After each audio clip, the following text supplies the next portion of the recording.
For you. Will the Bills and Patriots have more snow in the air? And will Mac Jones' right arm be more involved in this affair? Huntley with a snap. Now he'll run. He's to the 5-1 touchdown! Tyler Huntley! He's done it again! We've got picks for Ravens, Bengals, Steelers, Chiefs, and Rams, Vikes. Player stats, point totals, and more things that you'll like. So hang a shining star upon the highest bough. Game Day View presented by Mercedes EQ comes down your chimney right now.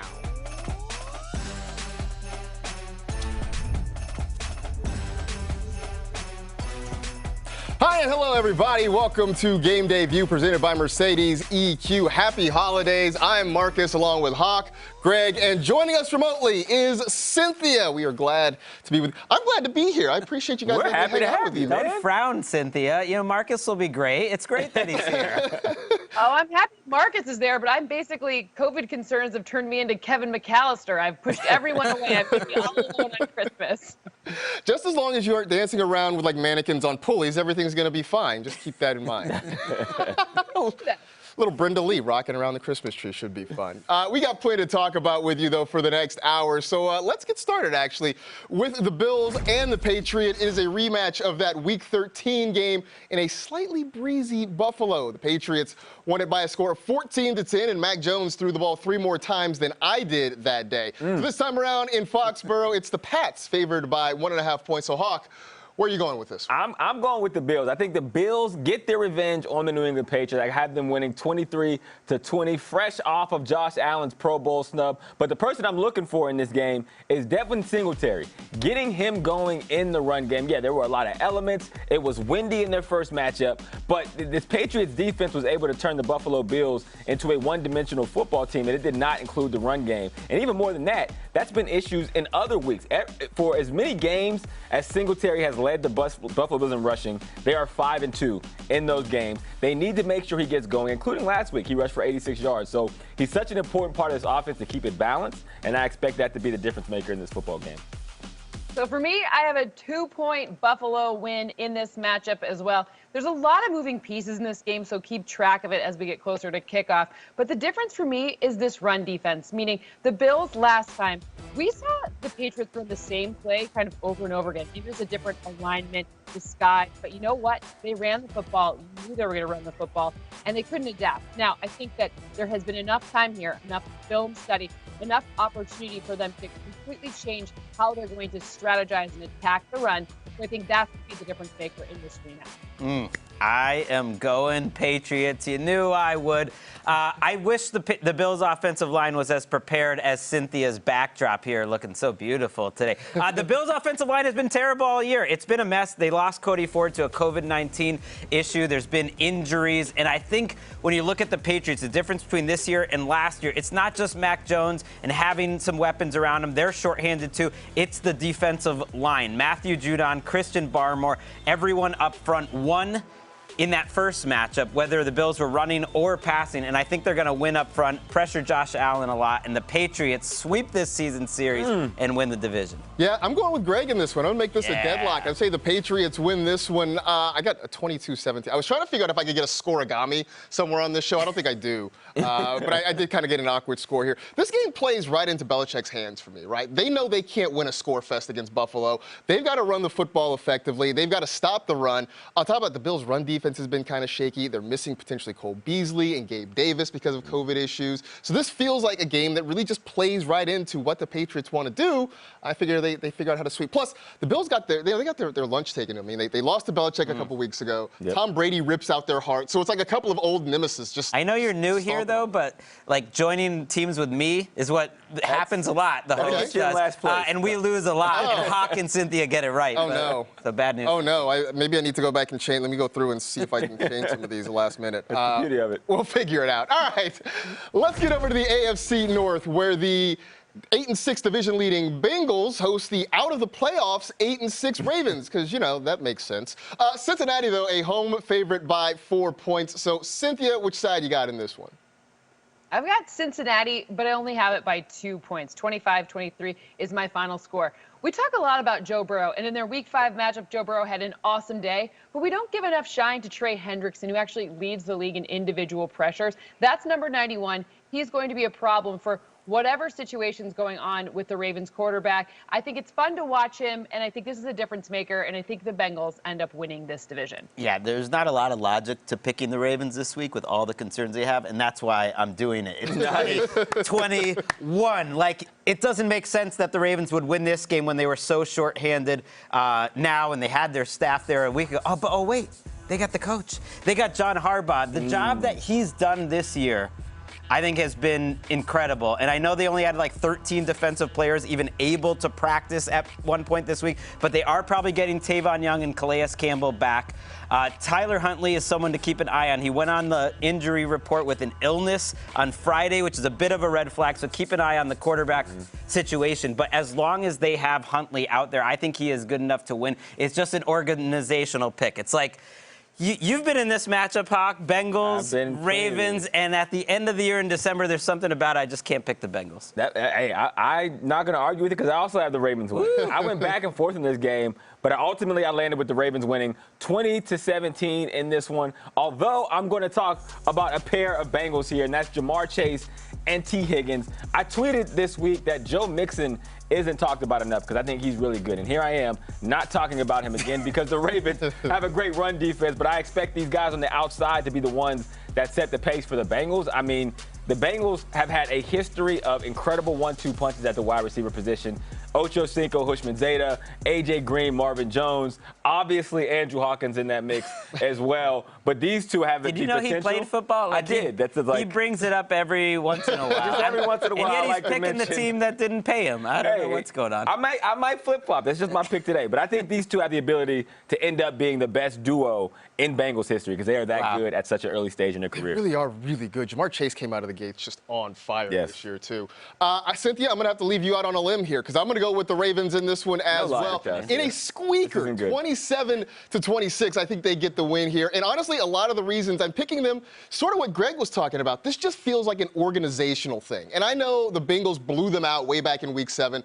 That was a lifetime ago. I mean, so many things have happened between Week 7 and now that I think are different. And it's just, look, the Ravens can win any kind of game you want. You want to play high score, and they'll figure out a way to score points. You want to play a defensive, low-scoring game, they'll figure out a way to win it. And this feels like a measuring stick game for the Bengals to see if they're really ready to take that next step forward. And I think the Baltimore Ravens just kind of keep them in their place for at least one more week. Letting Cynthia have the solo pick here with a 4-point favorite is never a good idea. I'm going to rethink this, Cynthia. I want my prime number. Where's my prime? Where's my little thing? Ooh, there it is. Come on, where's my little graphic? We'll work on it in the graphic. Okay, we'll fix it in post. That's what'll happen here. All right. You know what? On to a place as cold as the North Pole this time of year. We're heading to Minneapolis. 2 NFC playoff teams squaring off as the Rams take on the Vikings. L.A., a 3.5-point favorite in this one. Greg, do you like that or not? I like the Rams covering the 3.5 points, winning by a touchdown because they're the only team in the NFL that has Cooper Kupp right now. What a test this week is. The way Mike Zimmer designs defenses has been tough on some of the best quarterbacks in the league this year. But I think Cooper Kupp, even with Patrick Peterson out there for Minnesota, is going to keep making plays. And it's at the point, I think, if you look at what other quarterbacks have done this year, like Aaron Rodgers, compared to what they did a year ago, like the position is down. If ever there's a time for a wide receiver to win MVP, I think it's Cooper Kupp. Right now, this season, if he finishes strong, I think he'd have my vote. And as long as he keeps going about 120-2 every week, I think he's going to have a lot of other votes, too. I'm not mad at it. Anytime you're showing love to a wideout, I'm all for it. You'll see that as a recurring theme with the matchups I talk about today. I have the Rams winning this one 31-27, and I'm looking at the matchup that I feel like is going to determine a lot for the National Football League, and that's Justin Jefferson versus Jalen Ramsey. Adam Rank said earlier this week Justin Jefferson is the best receiver in the NFL. I'm not ready to give that crown yet, but I do think he's in that conversation, and a great way to thrust himself to that #1 spot is to beat the consensus #1 corner in the league in Jalen Ramsey. I mean, the thing that makes Justin Jefferson incredible, he understands leverage. We all talk about his route running, but each DBs have like a certain way of looking at the game. They have certain rules that they follow to let them know when to break, how to stay with receivers. And Justin Jefferson has been amazing at breaking those rules at such an early stage in his career. I do think he will end up being wide receiver 1 in the National Football League. Okay, well, I'm keeping it closer. I have a 2-point win for the Rams, 26-24. This one could move around just based on what we learned coming closer to kickoff. But for me, Aaron Donald is the huge difference maker. When I look to see when Kirk Cousins gets into trouble, it's when he's got pressure in his face. And you know what Aaron Donald does really well? Yeah, he brings the heat. And also, the whole defensive front is just really going to be a problem for whatever's going on that team, especially in the run game. So for me, run and pass, you got to go Aaron Donald advantage. Well, I'm going to kind of stay with Cynthia's theme there. I've got a 27-25 win for the Rams in that one. So is that a meme alert? That is what we call a meme alert here, Marcus.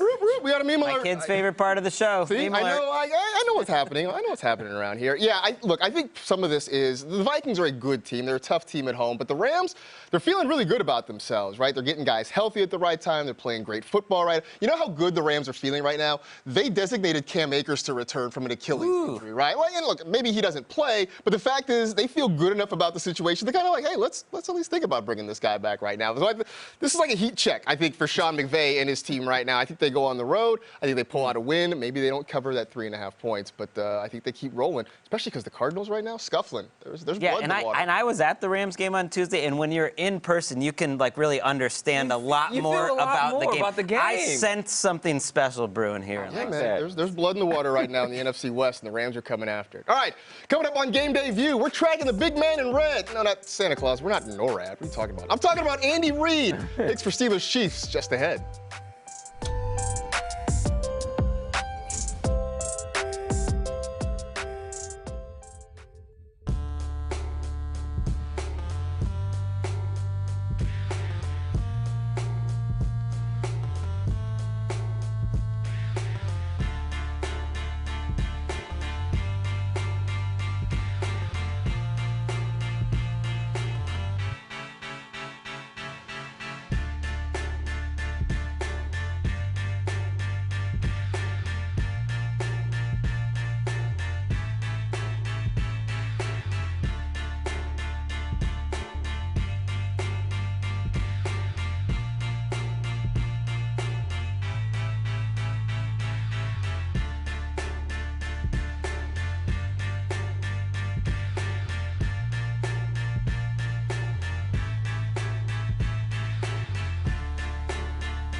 We are making it a Merry Christmas with a couple of games on tap with a doubleheader. It's the Browns and the Packers. That one starts at 3:30 Eastern Time. You can see it on Fox, NFL Network, and streaming on Amazon Prime Video. And then the nightcap, Colts at Cardinals, 8:15 p.m. Eastern. That one only on NFL Network and the NFL app. All right, we are heading on up to Green Bay on Christmas Day, where fans who love snow, they root for a man with a weird toe. Packers and Browns, after opening their gifts, it's Green Bay by 7 unless the line shifts. That was pretty clever rhyming there. Great. Yeah, you like that? All right, so Hawk, we'll toss this one over to you. What do you like? All right, this one pains me, but I'm picking the Packers here, 27-21. I don't feel great about the pick, Greg. I don't need your booze. All right, this Browns team, they are built from the inside out. Their strength of their team is the offensive line and defensive line. And I want to talk specifically about Myles Garrett on this defense because he has a hard task ahead of him this week, and that's trying to get to Aaron Rodgers, who's a pretty well-protected quarterback. He doesn't ever turn the football over, which is a crazy thing. My favorite stat of the week was his 442 passing touchdowns to Brett Favre's He's thrown 93 interceptions to Brett Favre's like 285. Whoa. So that's a key for the Browns. They got to try to get him to turn the football over. I don't suspect him to do it because history says he won't. Cynthia. Okay, well, when I look at this game, I think it is a big Packers win, like an 8-point win, like a 27-19 final score. Ooh. Even though I'm going to say something nice about Nick Chubb. The interesting part about Nick Chubb is last week they knew that Nick Chubb was going to be running. They knew he was going to be running outside the tackles, inside the tackles. They knew he was going to be the focal point, and yet he still managed to do a good job of getting them first down. So interestingly enough, it's just not going to be enough. There's way too many question marks on this team, especially considering when you talk about Aaron Rodgers and that guy who, you know, you said he doesn't throw interceptions. When he's not under pressure, best passer rating in the league. And that's a situation where the Browns have not been able to bring pressure since about week 10, only a 20% pressure rate. So that's the big difference maker for me. Maybe I'm crazy, but I thought the Browns showed a lot in that Raiders game, and even the week before when they beat the Ravens. So I really like them to cover the 7 points. And when I thought that I really liked that, I thought, let's just go all the way and have the Browns win this thing. Have the guts that Hawkins doesn't. I mean, Joe Thomas, if you're out there, you want to have me do the podcast with you this week. I'm the real Browns backer, and I like the matchup because of the Packers' run defense. We're watching the Ravens go up and down the field on them, running the ball. Just like the week before, the Bears had a ton of rushing yards against them. I mean, this Packers team the last 2 weeks barely beats Huntley on the road, losing at halftime to the Bears. I don't think it's that crazy for the Browns to go win this game. I think Myles Garrett, your boy, can get after Aaron Rodgers, too. All right. Well, I'm going to go Chalky McChalkerston, and I'm going to go the Packers winning 28-20 in this one. I just think across the board, I just think Green Bay is a better team. I think the only way the Browns maybe win this thing, special teams has been an Achilles heel for Green Bay all year long.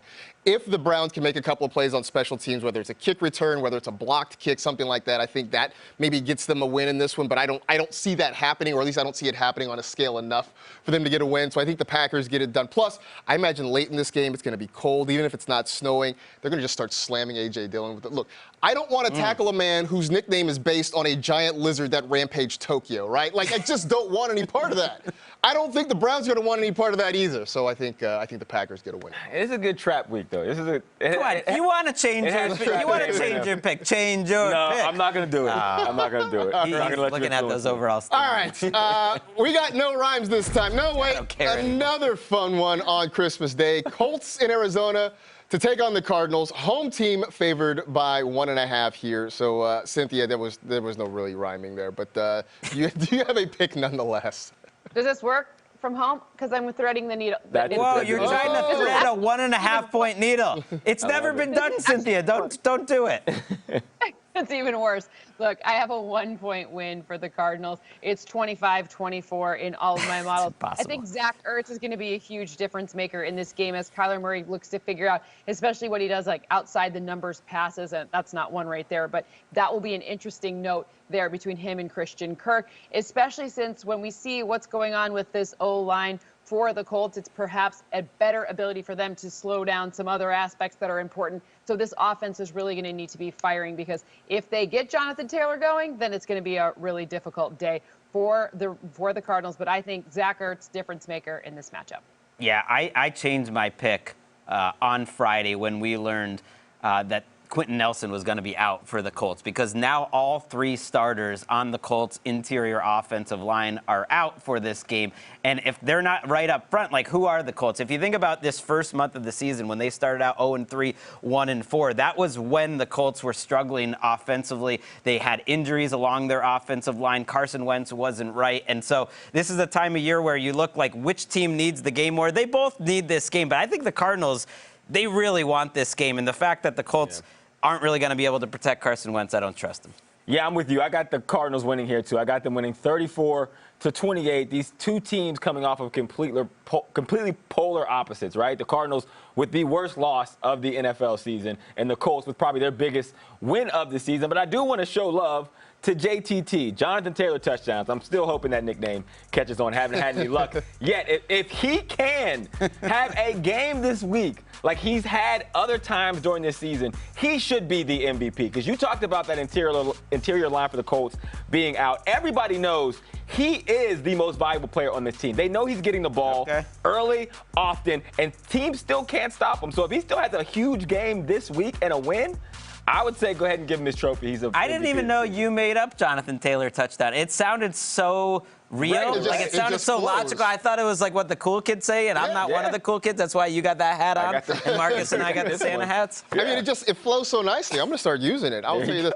Also, it's the reason I have the Colts winning this game, 27-12. So I'm out. I'm lone wolf and cub on this one. I'm out by myself. But I'm cool with that because, look, last week the Cardinals got run over by someone named Craig Reynolds, who I honestly had never heard of really coming in. And so now I understand the whole thing about the offensive line having issues and Quentin Nelson not being there. I get that. But they're still going to give Jonathan Taylor the ball a lot because, look, as Carson Wentz is fun to watch, but not always in a great way, right? He's always interesting. He's always exciting. Yeah, and you're rooting for the other team. I don't think the Colts necessarily want to lean on that this week, but they can lean on Jonathan Taylor and feel like they're going to be okay. So I think that's going to be enough to get Indianapolis by Arizona just this weekend. All right. Next on Game Day View, how do you shop for Jerry Jones on Christmas? I mean, does Amazon sell Lombardi trophies? Our picks for the football team and the Cowboys coming up after the break.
Third down and 8. Cowboys need a play. Prescott throws it down the right side for Lamb. Caught it. 10, 5. Dancing in.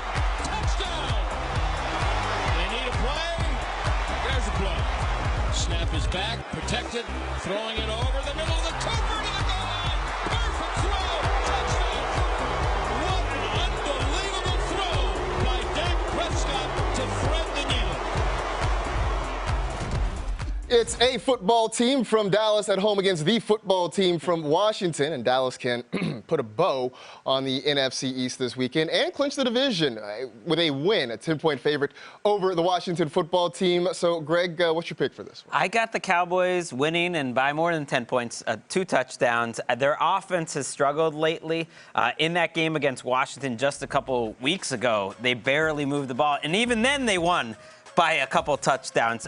This Washington team, I thought maybe they could be competitive like they were against Dallas, but then we found out Landon Collins is out for this game. William Jackson, their best cornerback, out for this game. Brandon Sheriff, their best offensive lineman, is on the COVID list. So this is the week for Dallas to start getting it going offensively. They're kind of like the Chiefs, where my mind can't compute that all these great players are playing so poor week after week. At some point, I think they're going to snap out of it. I agree. I do think they snap out of that this week. I got the Cowboys winning 30-17 in this matchup. The thing I want to talk about for the Cowboys is you talked about the way their offense has struggled and Dak Prescott has not looked like Dak Prescott that we've seen in the past. I think that's a good thing because they've still been able to pull out football games, and their defense has really come on, specifically their defensive line. Once they got Randy Gregory back, Tank Lawrence, Neville Gallimore, like this defense is doing what it needs to do to kind of fill the gap of whatever this team needs to win. And when you're going into the playoffs and you understand that you have a D line that can get to the quarterback, obviously you got Diggs in the secondary,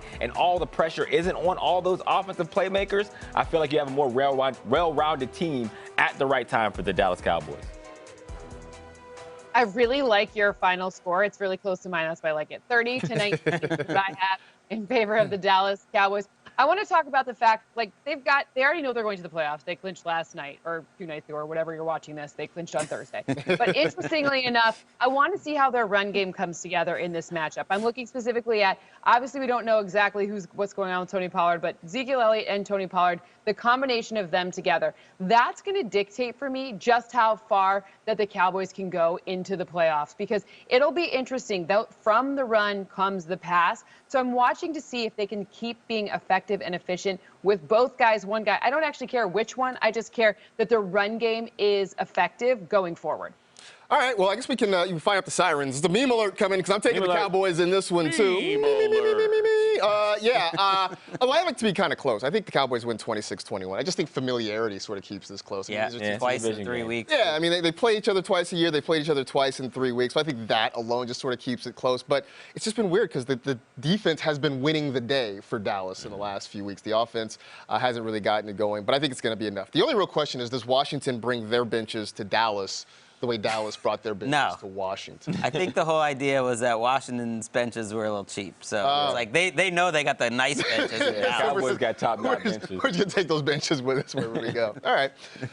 We got the Chiefs hosting the Steelers. Kansas City is back in the playoffs with a win. Pittsburgh just keeps hanging around. So, who you got in this one, Hawk?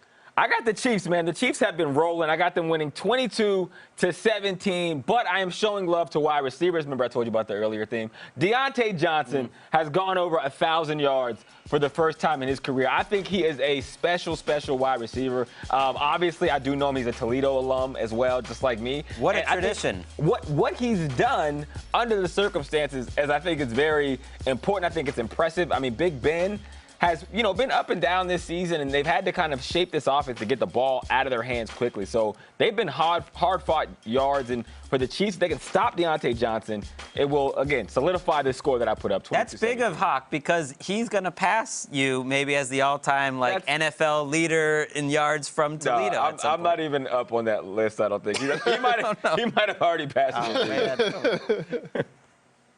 Okay, so I have a big win for Kansas City. Obviously, if their playmakers are playing, it's going to be a little bit more interesting or more like this score. We could change it a little bit later. But when I look to see what's going on in this defense, I want to talk about a guy that we all know very well. That's Tyrann Mathieu. He was asked to play slot corner. Now, some guys think that's used in a negative way. Oh, you have to play slot corner? Ugh. But my point is that they're so versatile and multiple, and their defensive backs are kind of underrated overall, that you can kind of throw them around, and they do a great job from everywhere. So obviously we know that Tyrann Mathieu is awesome, but he's also awesome kind of in every position asked of him, along with their other defensive backs. So in this one, I like Deontay Johnson, but I like the secondary for the Chiefs a bit better. Yeah, I can't disagree with any of that. I like the Chiefs to win this game, but I actually think it's going to be close. I think it's going to be 20-16. I feel better that the Steelers are going to keep this game close than I do about which team is going to win. T.J. Watt and this Steelers defense have been playing just incredible lately in terms of overcoming the injuries that they've had. Like, people don't even realize Stephon Tuitt never played this year. They haven't had Alualu back. They've been shorthanded in the secondary. I kind of support the idea that TJ Watt should get Defensive Player of the Year as a Lifetime Achievement Award, because to me, the last 4 years, on balance, he's probably been the best edge rusher in the league. There was 1 year he could have won the award. He didn't get it because Aaron Donald is just a freak. And this game especially, no Tyreek Hill right now, no Travis Kelce, both on the COVID list. Like, that matters. This Chiefs offense hasn't been great throwing the ball. They're so stubborn that I don't think they'll run the ball enough against this weak Steelers run defense, and I think the game will be close because of that. Well, I do think that the Chiefs are going to win, so we can just chalk up another meme alert because we're all going Kansas City in this one. I think it's going to be fairly close, 28-21. I've got Kansas City winning this one. And I think maybe they'll figure out enough to maybe try to run the football, because that Steelers run defense has just been a liability. For all the other good things you talked about, Greg, that they've done defensively, that's one thing where they have struggled on. So I think that they'll figure something out. Maybe we see a little more Clyde Edwards-Helaire. Maybe we see some Damian Williams, or Darrell Williams, rather, mixed in there. So I think they will do just enough. But, yeah, not having potentially Travis Kelce or Tyreek Hill, that's a difference maker. It's a big deal. That's a big, big deal in this one. All right, a battle between two places you want to be next Friday as Miami takes on New Orleans. Saints are a 3-point favorite at home. Cynthia, who do you like? Well, I still like the Saints. I'm a little surprised because with the quarterback situation being what it is, meaning Ian Book, interesting, but it's the Saints defense that makes a difference for me, especially their pass defense. It's going to be very difficult against this O-line for Tua to have the kind of Tua situation we've been seeing as of late. However, it's just a really big homage here. You shut down Tom Brady, you get all of your highlights from Cynthia. That's kind of how this works. But I do think that will be difficult for the Dolphins to handle this week. I am now, one of only 2 hosts here to not go third person during this show so far. Cynthia and Hawk pulled it off. I'm taking the Dolphins in this game. The Saints are going to be missing so many people in this one. Demario Davis was put on the COVID list. They're missing both their tackles. Cynthia mentioned Ian Book is starting, and that's why I like the Dolphins to win, despite what Tua Tagovailoa showed us last week. It was as if they came out of the bye week and they said, like, you've been so conservative all year, Tua. Let's get a little more aggressive. And it was like, nah, you don't actually want him to be that much more aggressive, because he could have thrown 4 picks in that game. I like the way he ran a little more often. That added something to their offense. Like, he was running over Jets defenders right there. That was nasty. I don't think the Dolphins offense is going to score a lot, but they will score enough to win 16-13 against Book. I got the Saints winning 24-17 in this one, but I don't feel great about it. I'm going to be honest with you, especially since I feel like the Saints play to the level of their opponents. We've seen them play bad against bad teams. We've seen them play good against good teams. And I'm looking at Waddle getting back in the lineup. Devontae Parker has been playing well in his absence. You talked about Tua having a rough game throwing last week. Could have thrown 4 interceptions. That's because this guy isn't out there. Waddle is trying to break the rookie record of Anquan Bolden for receptions in a season. He is as good as advertised.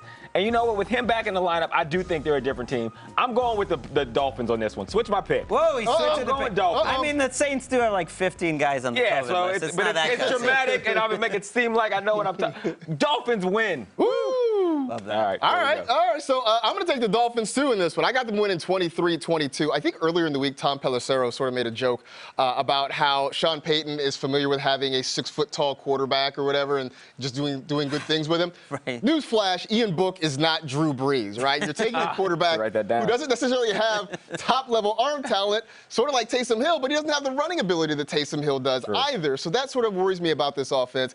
I know last year on Christmas Day, Alvin Kamara had the huge day. Don't see that happening again, especially as last year. That offense, it had, let me make sure, it had Jared Cook, it had Latavius Murray, it had Manny Sanders. And not that that was some, just gangbusters offense, but they don't even have that around Alvin Kamara this year, too. So that sort of makes me really nervous. I think that just those deficiencies with all the COVID issues, too, that's enough for the Dolphins to squeak one out. I don't know. Cynthia doesn't seem happy with this. Cynthia, prime number. What are you thinking? I just think Alvin Kamara's there, and as long as Alvin Kamara's there and Sean Payton, I think I'm still okay. I mean, obviously it could change on Sunday depending on if any more situation happens. Right. We're kind of at the tipping point. But Saints are going to be missing those 15 players. Like, I'm missing Cynthia sitting right next to me, like making little faces and motions that I don't know what they mean during the show. We miss you, Cynthia. We do miss you, Cynthia, but we're glad to have you here on screen. All right. Next up on Game Day View, we got picks for Raiders, Broncos, Bears, Seahawks, and then that huge one for the top 5 of the draft. draft with the Jags and the Jets. Stay tuned.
It's time for quick picks as we go around the horn here. Start with the AFC West matchup between the Broncos and the Raiders. Hawk, you're on the right side of this one with me. Why the Raiders here?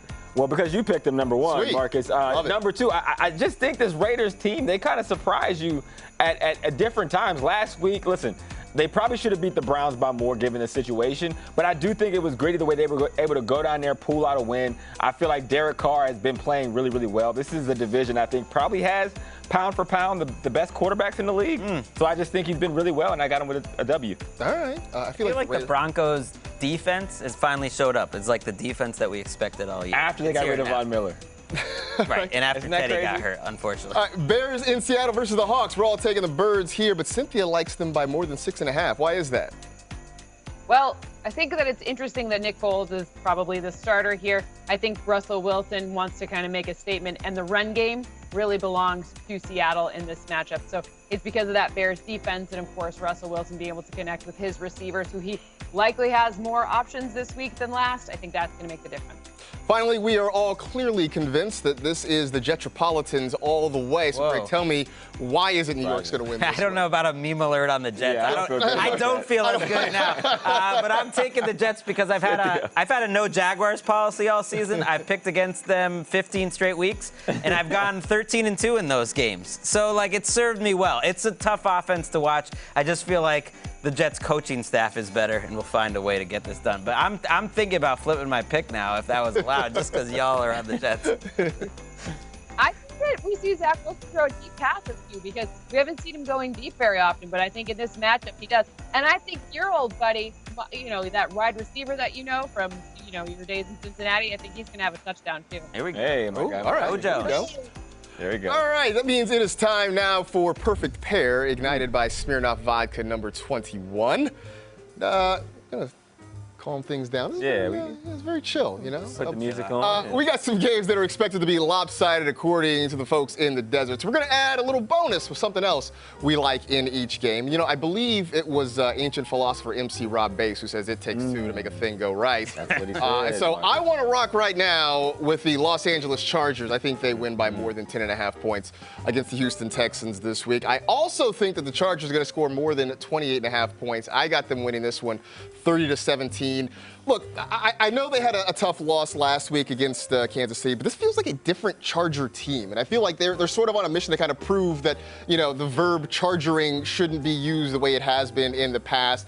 Plus the Texans, look, 2 of their 3 wins are against the Jaguars, and most of their losses have not been close this year. So. I like it. Yeah.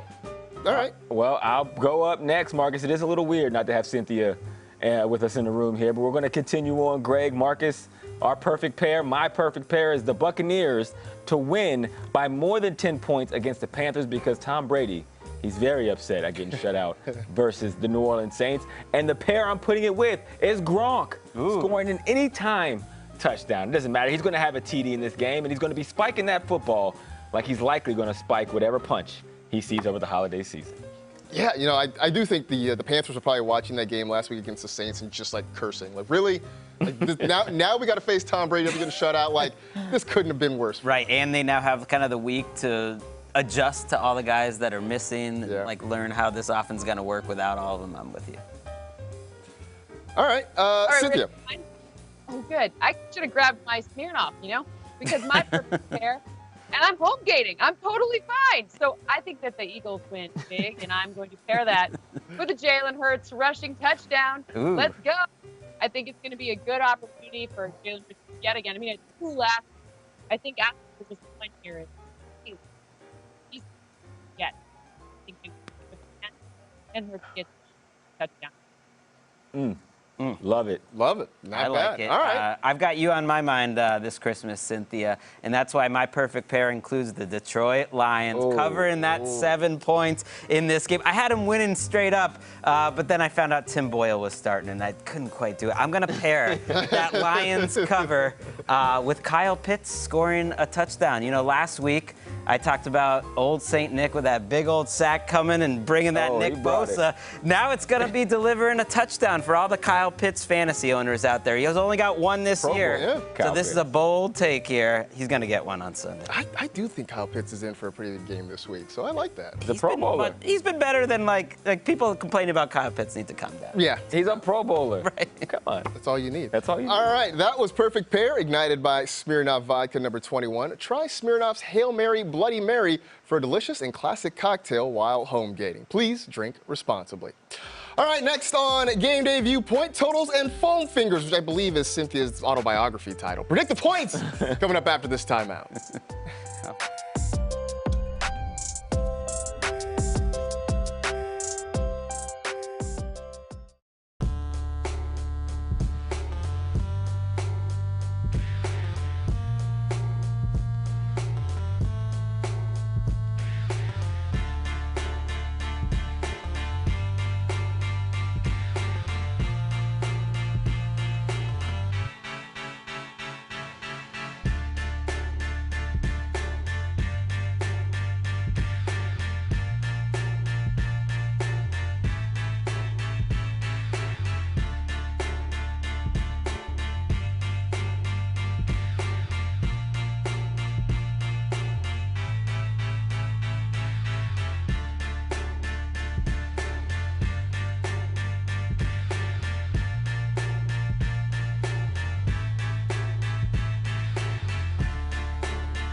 Here's this weekend's FanDuel promo. Get plus 3,000 odds on any NFL Christmas Day money line at FanDuel Sportsbook. New FanDuel customers give it $5 to win $150 on any team to win. That's this weekend only on FanDuel.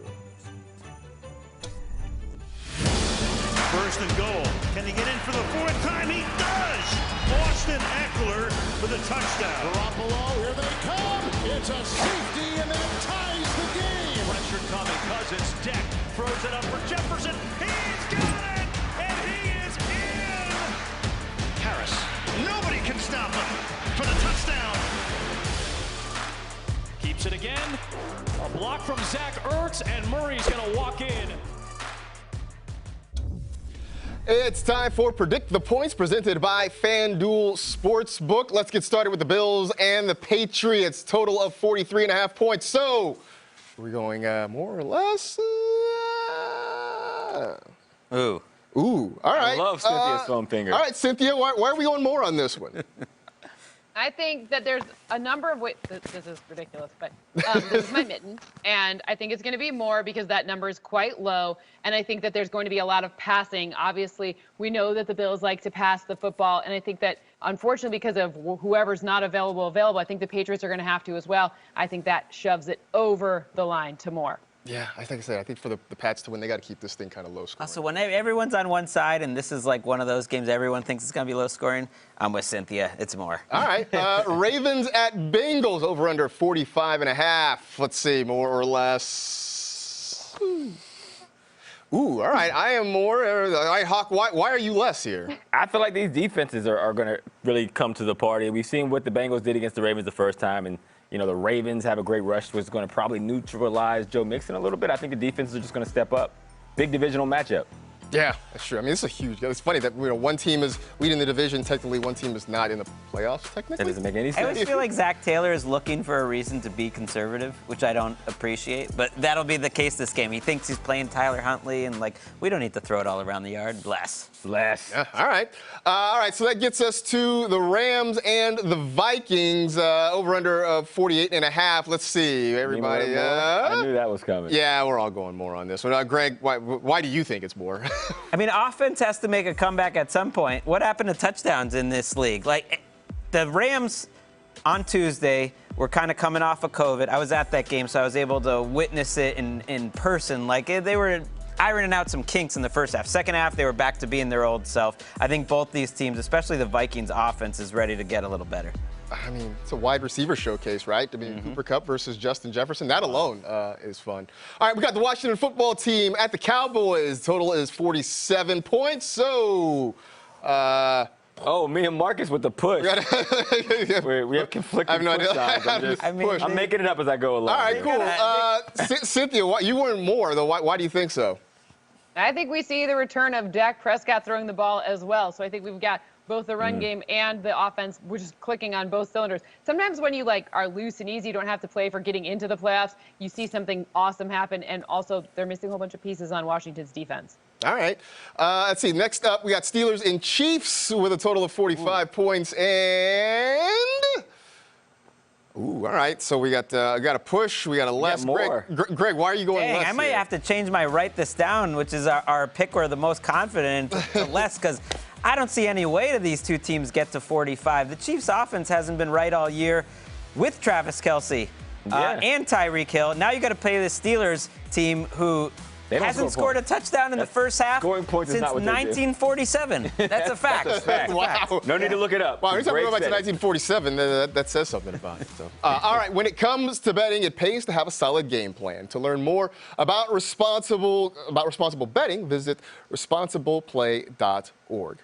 Next on Game Day View, we wouldn't be proper hosts if we didn't have a gift for you of some sort. Some of our favorite stocking stuffers for Week 16 coming up after the break.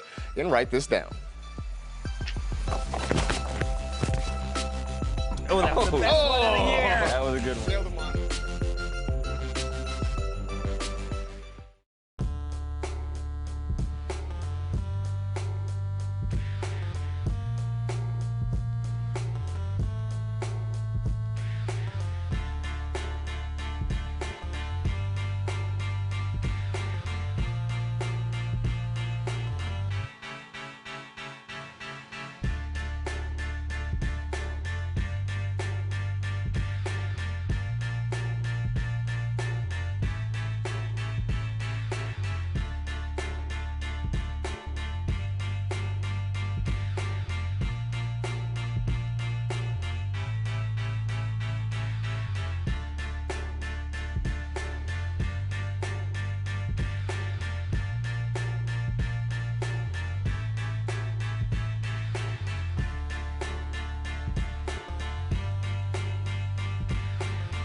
Back on Game Day View, it's time for Drive to Excellence, presented by Mercedes EQ. Let's recap some of our biggest picks. We are split on Bills and Pats as a group, but Cynthia taking Buffalo. Why is that, Miss Freeland? Well, I think that the defense adapts to stop the run. There's a bunch of missing pieces on the Patriots as well, and I think Buffalo pulls off the win. All right, Cynthia going lone wolf on the Bengals over the Ravens. Greg, why is it that you disagree on that one? Well, frankly, I thought I might be going lone wolf on the Ravens. I'm annoyed that both you and Hawk picked them. It's just one of those things. I can just imagine it. I can just imagine John Harbaugh on the podium after the game saying it's one of the great Ravens wins in franchise history, all that they overcome with the COVID and everything. They've been so close these last couple weeks. I think they get over the hump. All right, and finally, we've all got the LA Rams getting a win in Minnesota. Hawk, why are you picking the guys who play next door to us? I mean, we all know the incredible roster that the Rams have put together, but it's taken a while for them to get going. It feels like they are starting to finally put it together, both offensively and defensively, and I just think they're about to start clicking at the right time heading into the playoffs. All right, finally today, grab a pen or the Notes app on your phone, whatever you pick, and write this down. Look, I will start with, you can write it down, you can take a picture of it, you can send it certified mail to your therapist. I don't care. Jalen Hurts is going to score a rushing touchdown. You heard Cynthia talk about it a little bit earlier in the show. You can name a running back in the National Football League, and there is a good chance that Jalen Hurts has more rushing touchdowns than that player does. He's got 10 so far this season. It's been pretty consistent. I think it will happen this week again against the New York Football Giants. I like that, man. I mean, Jalen Hurts, the way he's come on, and we've heard so much conversation about him. He is still like in the beginning stages, almost a rookie on the field. Yeah. He's a better runner than almost any running back in the league. I agree. Pretty much. All right, Hawk, what's yours? All right, I'm going with Josh Allen in this one. I think there is a revenge narrative for him because he didn't make the Pro Bowl, and he is going to be upset, and he is going to throw for more than 245 and a half passing yards this week versus the Patriots. He's going to put a stamp on it to say, hey, I was snubbed. Oh, yeah, and also, Patriots, don't think I didn't forget about what you did to our team earlier in the season. All right. Yeah, no, I think he definitely has something to prove after getting shut down against the Pats a couple weeks ago. Yeah. I'm not surprised. Cynthia, you're staying with this Buffalo theme, huh? Oh, I'm staying with. I got my pen right here. You got it? Okay. I got it. I'm gonna write it down 'cause I already wrote this one down. I think that one of those situations that you need to watch for Josh Allen will be a Dawson Knox touchdown. I think there's a lot of confusion about what's going on with the wide receivers, but you know what's not confusing? You know who loves Dawson Knox? Josh Allen. So I think you're going to take advantage of the fact that Dawson Knox is available. He's healthy. He's huge. He's a great red area target. Dawson Knox touchdown. Wow, nobody loves Dawson Knox more than Cynthia Freeland, and I love that about you. And I love the Chiefs and the Steelers scoring less than 45. If you listened to the last segment of the show, you heard me talk about it way back then. I am leading the Write This Down competition. They don't show the standings on the show, but my picks are so bad that I'm holding on to that, and I'm doing well with it. No points in Pittsburgh. Oh, man, it's been a fun show. I appreciate you guys having me, letting me hang out. Appreciate all of you guys for watching. Have a happy holiday. We will see you on the other side. Enjoy the weekend, everybody.